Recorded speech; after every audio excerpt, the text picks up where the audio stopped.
اعوذ باللہ من الشیطان الرجیم، بسم اللہ الرحمن الرحیم۔ اسلامک انفارمیشن کے معزز دوستو، السلام علیکم۔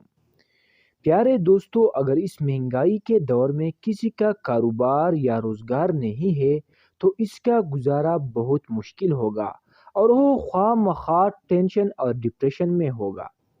اگر کوئی مسلمان بھائی باہر ملک کے لیے کاروبار کے غرض سے گیا ہے یا جانا چاہتا ہے یا اندرونی ملک میں کوئی روزگار کوئی کاروبار شروع کرنا چاہتا ہے تو سب سے پہلے اس وظیفہ کو شروع کرے اور پھر ارادہ کرے کاروبار اور روزگار کا۔ انشاءاللہ العزیز اللہ تعالیٰ اس میں آسانیاں پیدا فرمائے گا، اللہ تعالیٰ اس کے لیے اسباب پیدا فرمائے گا، کیونکہ اللہ تعالیٰ بہت بڑا رحیم اور غفور ذات ہے۔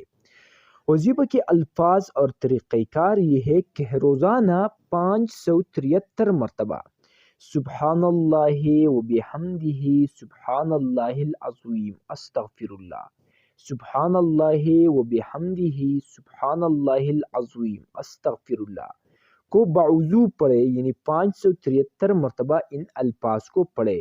انشاءاللہ العزیز 15-20 دن تک مسلسل اس وظیفے کو کرنے کے بعد اللہ تعالیٰ آپ لوگوں کو بہترین روزگار فراہم کرے گا، بہترین روزگار کے لیے اسباب پیدا فرمائے گا۔ اگر ویڈیو اچھی لگی ہے تو چینل کو بھی سبسکرائب کر دینا، شکریہ۔